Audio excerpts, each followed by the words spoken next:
रोज की तरह आज की रात भी पूरा शहर नींद की आगोश में था। चारों तरफ शांति ऐसी थी मानो शहर नहीं कब्रिस्तान हो। लेकिन वह कहते हैं ना, आशिक आधी रात में भी दिया जलाने का दम रखते हैं।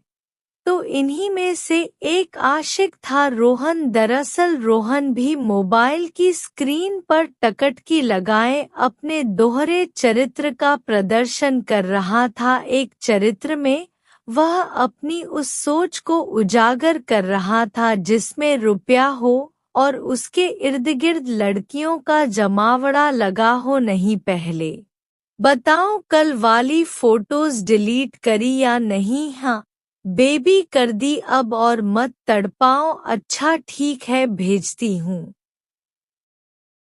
दरअसल रोहन दूसरी फोन पर डिम्पल से बात कर रहा था। डिम्पल उसकी गर्लफ्रेंड थी और डिम्पल से पहले भी उसकी बहुत सी डिम्पल वाली गर्लफ्रेंड रह चुकी थी। रोहन हर एक लड़की के साथ 4-5 महीने का ही वक्त बिताता था, लेकिन इसे लगभग साल भर होने को आ गया था, जिसकी सबसे बड़ी वजह डिम्पल का अमीर होना था। रोहन के मोबाइल की स्क्रीन पर कसल गोल गोल घूमी रहा था कि अचानक ही 10-12 फोटो एक साथ उसके मोबाइल पर पिंग हुए। फोटो के देखते ही रोहन की आंखें चौंधी आ गई थी। साले क्या गठीला बदन है, कसम से कितना भी निचो जोड़ लो रस खत्म ही नहीं होता। मनी मन अपनी उत्तेजना में अपने होठ काटता हुआ रोहन बिस्तर पर कसमसा आने लगा था। डिम्पल की फोटो देख रोहन आंखें बंद कर उसे महसूस करने लगा था। कुछ देर बाद कमरे में रोहन की गर्म सांसें गूंज रही थी। वह अपनी ही रंगीन दुनिया में खोया हुआ था कि अचानक ही उसे महसूस हुआ कि कोई उसके ऊपर रखी रजाई को हौले हौले से खींच रहा है। रोहन ने 1-2 बार से नरअंदाज किया भी, लेकिन जब उसका ध्यान टूट गया तो उसने रजाई को गुस्से में अपनी तरफ खींचा और वापस लेट डिम्पल की तस्वीरों पर ध्यान लगाने ही जा रहा था कि अचानक ही किसी ने उसके कान में कहा, रोहन तुम सिर्फ मेरे हो, मैं तुम्हें खुद से दूर नहीं होने दूंगी। यह सुनते ही रोहन एकदम से बर्फ के मारे ठंडा पड़ गया था। उसने आसपास कांपती नजरों से अपने कमरे में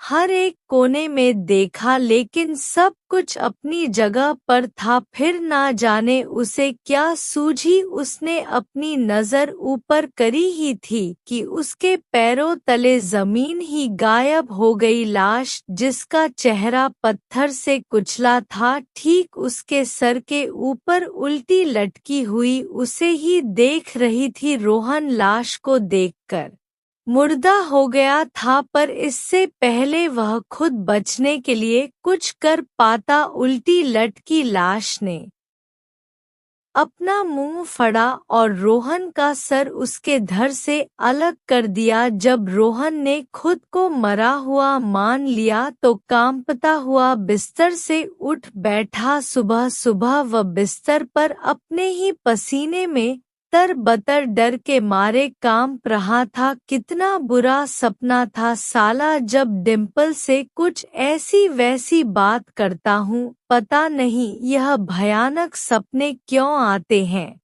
खुद से कहते हुए बाथरूम की ओर चल दिया था और पूरे टाइम बस रात के बारे में ही सोच रहा था। कुछ देर बाद जब वह कॉलेज पहुंचा तो डिम्पल कॉलेज के बाहर अपनी गाड़ी लिए उसका इंतजार कर रही थी। क्या हुआ रोहन, मेरी फोटो ने रात भर सोने नहीं दिया क्या? नहीं डिम्पल, ऐसा कुछ नहीं है बस वो। अच्छा ये सब छोड़ो, मैंने तुम्हारे लिए कुछ खास प्लान किया है। प्लान कैसा प्लान समझ लो, फोटो देखने की जरूरत ही नहीं पड़ेगी अब सब कुछ, डिम्पल रुवान से कहते हुए उसकी छाती पर अदाओं से उंगलियां फिरा रही थी। रोहन भी उसकी यह अदाएं देख एक बार फिर जोश से भर गया था। उसने भी डिम्पल को कसकर अपनी तरफ खींचा और दोनों की छाती एक दूसरे में समाने के लिए तैयार हो गई थी। रोहन के लब डिम्पल के लबों को छूने जा ही रहे थे कि अचानक एक बार फिर उसे लगा जैसे वह लाश को चूमने जा रहा था। वही लाश जो उसने कल रात सपने में देखी थी। लाश समझकर डिम्पल को खुद से एक झटके से दूर कर दिया था और डर कर पीछे हट गया। रोहन, ये क्या हो गया है तुमको, ये पागलों की तरह क्यों बर्ताव कर रहे हो? कुछ नहीं डिम्पल, मुझे माफ कर दो, पता नहीं जैसे ही मैं तुम्हारे करीब आने की कोशिश करता हूँ मुझे कुछ और दिखने लगता है। एक लाश, एक पत्थर से कुचली हुई लाश, शायद वह किसी लड़की की है। डिम्पल रोहन का कहा एक एक शब्द सुन रही थी और जब रोहन की बात खत्म हो गई तो पेट पकड़कर जोर जोर से हंसने लगी। यार तुम क्या ये इंजीनियर बनने आए हो? जाओ राइटर बनो, मत मस्त कहानियां बनाओ, मैं सच बोल रहा हूँ। डिम्पल, यह सब सच में मेरे साथ हो रहा है। अच्छा तो पिछले हफ्ते जो तुम इंटर कॉलेज बोलकर मेरे साथ होटल में गए थे तो क्या तब मेरे करीब नहीं थे? फिर इस हफ्ते में ऐसा क्या हो गया जो तुम्हें मेरे करीब आने में डर लगता है? डिम्पल के इन सवालों का एक भी जवाब रोहन के पास नहीं था। वह खड़ा खड़ा बस जमी को ताक रहा था कि तभी डिम्पल ने अपनी कार निकाली और दरवाजा खोलते हुए कहा, देखो रोहन, अब और मूड की माँ बहन मत करो, देखो तो सही क्या कुछ प्लान किया था मैंने तुम्हारे लिए। डिम्पल की बात सुनकर रोहन चुपचाप कार में आकर बैठ गया और डिम्पल ने भी म्यूजिक तेज कर कार की रफ्तार बढ़ा दी। दोनों चुपचाप ही मंजिल की ओर चले जा रहे थे। अरे यार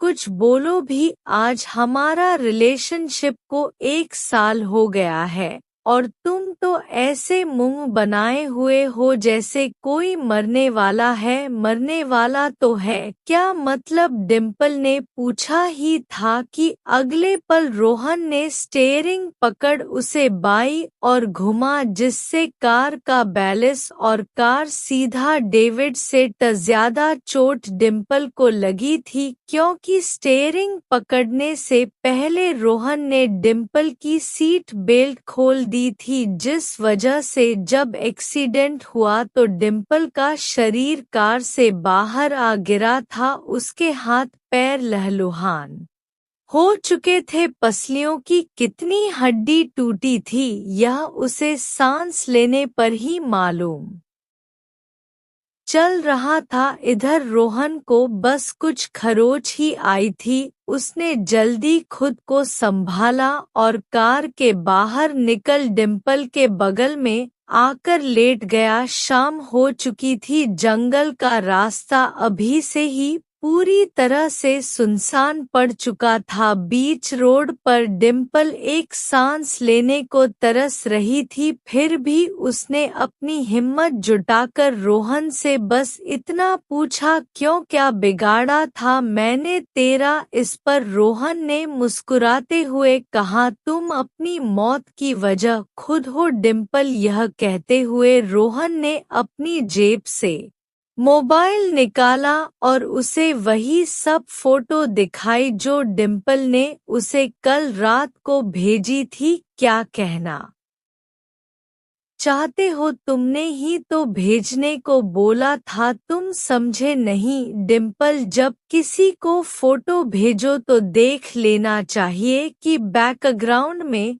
कौन है? इतना कहकर रोहन ने उसे सबसे आखिरी फोटो दिखाई, जिसे जब उसने जूम किया तो डिम्पल के पीछे कोने में एक नंगा लड़का खड़ा था, जिसे उसने डिम्पल को दिखाते हुए कहा, यह कॉलेज का हेड बॉय है ना? डिम्पल यह सवाल सुनकर चुप हो गई, लेकिन उसे पता था कि उसके पास अब गिनती की सांसें बची है, इसलिए अपनी जान की भीख मांगते हुए उसने रोहन से कहा, पर तुम कौन सा मुझसे शादी करने वाले थे? तुम भी तो और जगह मुंह मारते हो, तुम्हें क्या लगा मुझे पता नहीं है शालिनी, मोनिका, मीनू और पता नहीं कौन कौन, इन सबको तुमने इस्तेमाल करके फेंक दिया, फिर मेरे साथ ही इतना बुरा क्यों? फर्क है, बहुत बड़ा फर्क है।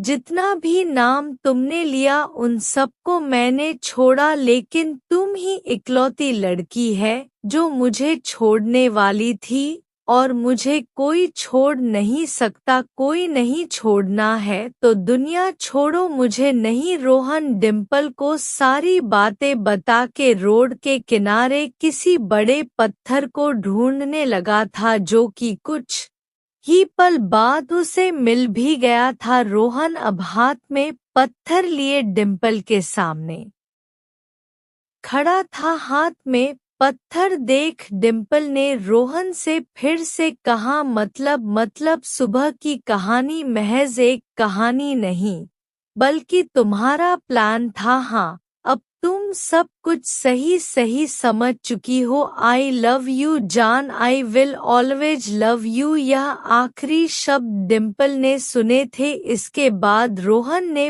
पत्थर से डिम्पल का चेहरा कुचल दिया, साथ ही हाथ की उंगलियां भी। उसने हर वो मुमकिन काम किया जिससे कि वह लाश पहचानी ना जा सके, और फिर डिम्पल की लाश और कार को बीच जंगल में छोड़कर वह पैदल ही बीच जंगल में खो गया। कुछ दिन बाद रोहन मोबाइल पर किसी लड़की से बात कर रहा था कि अचानक ही उसके मोबाइल पर खूब सारी फोटो आई। फोटो तो किसी लड़की की न्यूड थी, लेकिन जैसे ही रोहन ने उसे डाउनलोड किया वो सारी तस्वीरें डिम्पल की लाश की फोटो में बदल गई, जिसे उसने खुद पत्थर से कुचलकर मार डाला था। लाश की हालत देख रोहन ने डर के मारे फोन फेंक दिया और आसपास कांपती नजरों से अपने कमरे से हर कोने में देखा, लेकिन सब कुछ अपनी जगह पर था। फिर ना जाने उसे क्या सोझी उसने अपनी नजर ऊपर करी ही थी कि उसके पैरों तले से जमीन ही गायब हो गई। एक लाश जिसका चेहरा पत्थर से कुचला था, ठीक उसके सर के ऊपर लटकी हुई उसे ही देख रही थी। रोहन लाश को देखकर बहुत मुर्दा हो गया था, पर इससे पहले खुद को बचाने के लिए कुछ कर पाता, उल्टी लटकी लाश ने अपना मुंह फाड़ा और रोहन का सर उसके धड़ से अलग कर दिया। बड़े से आलीशान घर के मास्टर बेडरूम में सो रही मोनालिसा की जब रात को नींद खुलती है तो देखती है कि उसके कमरे की सीलिंग पर एक भयानक सया लटक रहा है, जिसके चेहरे से खून की बूंदें टपक रही थी। वह धीरे धीरे मोनालिसा के करीब आने लगा। यह दृश्य देखकर मोनालिसा पूरी तरह पसीने से सोहन शहर का जाना-माना बिजनेसमैन था। उसकी कंपनी में कई सारे लोग काम करते थे, उन्हीं में से एक थी मोनालिसा, जो दिखने में बहुत ही खूबसूरत थी। उसकी नज़र सोहन की दौलत पर थी। काम के बहाने उसने धीरे धीरे सोहन का दिल जीता और उससे शादी कर उसके घर आ गई। मोनालिसा, आज मैं बहुत खुश हूँ। मुझे यकीन नहीं हो रहा कि हम दोनों साथ जीवन बिताने वाले हैं। यकीन तो मुझे भी नहीं हो रहा है मेरी किस्मत पर कहीं ऐसा ना हो कि तुम मुझे धोखा दो मोनालिसा, तुम धोखा देने के बारे में सोच भी कैसे सकती हो? मैंने तुम्हें दिल जान से चाहा है और फिर आज रात हमारी सुहाग रात है और तुम धोखे के बारे में बात कर रही हो। आईपीएल देखो ही नहीं बल्कि अपने हमारी सुहाग रात तभी होगी जब तुम मेरी कुछ शर्तों को मानोगे। शर्त? कैसी शर्त? तुम अपनी पूरी जायदाद मेरे नाम कर दो, कहीं ऐसा ना हो कि तुम मेरा यूज करके मुझे धोखा दे दो। जब तक तुम ऐसा नहीं करोगे तब तक तुम मेरे करीब नहीं आ सकते। कहते हुए मोनाली अपने सुहाग रात पर ही अपने पति से अलग सो जाती है। अगले दिन ही सोहन ने वकील को बुलाकर अपनी सारी जायदाद मोनालिसा के नाम कर दी। मोनालिसा अब सोहन के साथ बहुत अच्छे से रहती थी मगर अपने मन में सोहन को अपने रास्ते से हटाने का सोचने लगी। एक रात उसे मौका मिल ही गया जब घर में कोई नहीं था, उसने सारे नौकर को छुट्टी दे दी। देर रात जब सोहन ऑफिस से घर लौटा तो पूरे घर में अंधेरा था, सिर्फ उसके कमरे में हल्की हल्की रोशनी नजर आ रही थी। वह अपने नौकर और मोनालिसा को आवाज देने लगा। जब किसी ने कोई रिप्लाई नहीं किया तो वो मोबाइल की रोशनी में धीरे धीरे अपने कमरे की ओर बढ़ने लगा। कसे लाइट रोमांटिक म्यूजिक की आवाज आ रही थी। सोहन एक्साइटेड हो गया, उसे लगा शायद मोनालिसा ने उसके लिए कुछ सरप्राइज प्लान किया है। जल्दी जल्दी भागते हुए अपने कमरे में पहुंचा। मोनालिसा बेड पर उसका इंतजार कर रही थी। उसे इस तरह देख सोहन के दिन भर की थकान दूर हो गई। अपने हाथ का ऑफिस बैग साइड के काउच पर रखकर वह मोनालिसा के करीब पहुंचा। जैसे ही उसने मोनालिसा की गालों पर किस किया, पीछे से दो लोग आए और उन्होंने एक भारी चीज से सोहन का सर पर बर कर दिया। सोहन तड़प कर बेहोश हो गया। उन लोगों ने तुरंत सोहन के शरीर को चेक किया तो सोहन जिंदा था। अरे यह तो अभी जिंदा है, क्या फर्क पड़ता है, जिंदा है तो मर जाएगा। जल्दी से इसे बोरी में डालो और इसे ले जाकर घर के पीछे जो गड्ढा खुदा है उसमें डाल दो। किसी को कानों कान खबर नहीं होनी चाहिए। गड्ढा पूरी तरह से भर देना। सोहन उस समय जिंदा था मगर मोनालिसा की बातें सुनकर उसके जिंदा रहने की इच्छा मर गई। वो धीमी आवाज में बोला, मुली तुमने मुझे बहुत बड़ा दिया है, मैं लौट कर जरूर आऊंगा, तुमसे बदला लेकर रहूंगा। उसकी बात सुनकर मोनालिसा जोर जोर से हंसने लगी और बोली, बदला तो तब लोगे जब जिंदा रहोगे। गड्ढे में अपनी अंतिम सांस लेना। Good bye mister. मोनालिसा के कहने पर उन लोगों ने जिंदा ही सोहन को गड्ढे में दफना दिया। कुछ दिनों तक तो मोनालिसा सोहन के लापता होने के अफ फैलाकर उसे ढूंढने का नाटक करती थी मगर जैसे ही लोग सोहन को भूल गए मोनाली उसकी दौलत पर ऐश करने लगी। ऐसे ही एक रात को वह अपने पुराने बॉयफ्रेंड के साथ टाइम स्पेंड कर रही थी, तभी उसके कमरे के दरवाजे पर दस्तक दी। दोनों हैरान हो गए क्योंकि घर में उन दोनों के अलावा और कोई नहीं था। रूम के दरवाजे पर दस्तक कौन कर रहा है?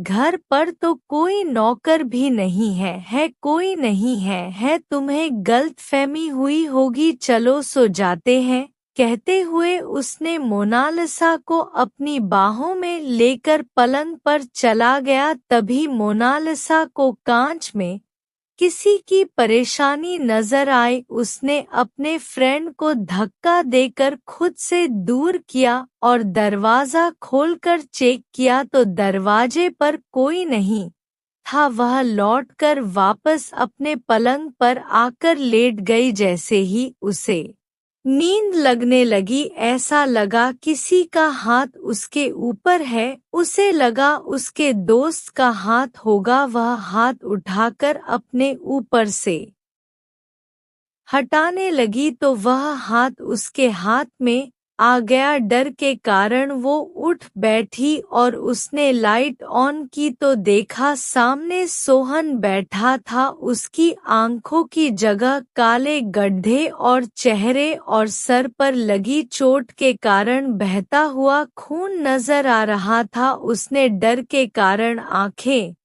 बंद कर ली और तभी कुछ टूटने की आवाज आई। उसने जैसे ही आंखें खोली तो सामने कोई नहीं था। एक काली बिल्ली उसके पलंग पर बैठी हुई थी। वो आंखें खोलकर चारों ओर सोहन को ढूंढ रही थी, मगर सोहन कहीं नहीं था। वह दोबारा पलंग पर लेट गई और जैसे ही उसकी नजर उसके कमरे की सीलिंग पर गई, वहां एक भयानक साया लटक रहा था जिसके चेहरे से खून की बूंदें टपक रही थी। वह धीरे धीरे मोनालिसा के करीब आने लगा। यह दृश्य देखकर मोनालिसा पूरी तरह पसीने से लथपथ हो गई। उसके पूरे चेहरे पर इतना पसीना था कि मानो अभी मुंह धोकर आई हो। जैसे ही वह साया उसके बिल्कुल करीब आया, मोनालिसा ने उसे अपने हाथों से धक्का दे दिया। दूर गिरकर वह साया अदृश्य हो गया। सारी रात डर के कारण वह सो नहीं पाई। अगली सुबह उसने उन दो लोगों को बुलाकर दोबारा सोहन की कब्र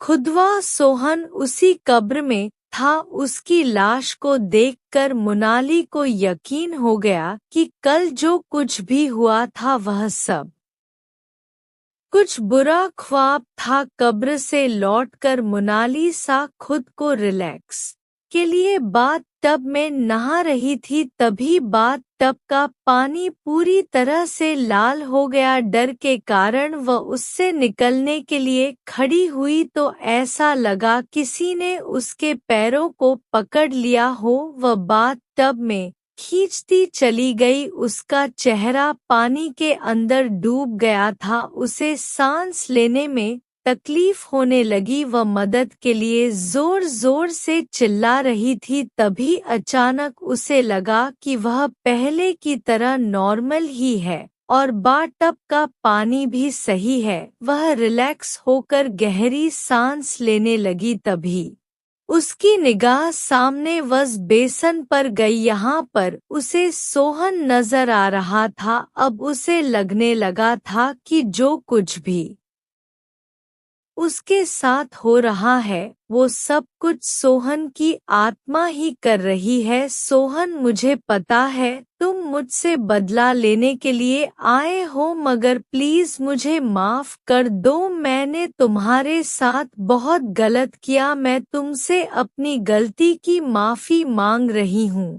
मुझे माफ कर दो प्लीज। इस तरह मुझे परेशान मत करो। मोनालिसा की बातें सुनकर सोहन की आत्मा मुस्कुराते हुए वहां से चली गई। अब रात दिन मोनालिसा सोहन की आत्मा को अपने आसपास महसूस करती और डर के कारण उसका जीना मुहाल हो गया था। एक दिन ऑफिस में कुछ लोगों के साथ मीटिंग चल रही थी। वो कंप्यूटर स्क्रीन पर अपनी प्रेजेंटेशन लोगों के साथ शेयर करने लगी। तभी उसे उसी वक्त कंप्यूटर स्क्रीन पर सन का साया नजर आने लगा। गुस्से में आकर उसने पास में रखा फलतान कंप्यूटर स्क्रीन पर दे मारा। कंप्यूटर स्क्रीन बुरी तरह से चकनाचूर हो गया। उसके पास बैठे लोग अचानक से हुई इस हरकत को देख कर उसे हैरानी से देख रहे थे। सबके सामने मुलीसा शर्मिंदा हो गई और मीटिंग छोड़कर अपने घर आ गई। ऐसे ही कई बार उसे अपने आसपास सोहन के होने का एहसास होता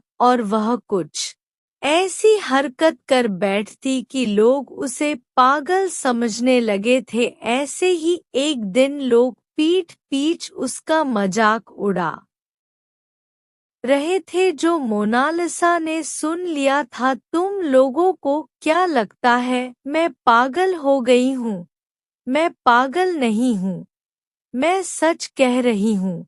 मुझे हर दूरहन नजर आता है, वो मुझे मार डालेगा। हिम्मत है किसी को तो बचा ले मुझे उससे। तुम सच में सोहन के जाने के बाद पागल हो गई हो? सोहन हम सबको छोड़कर कहीं दूर जा चुका है, उसका कोई पता ही नहीं है।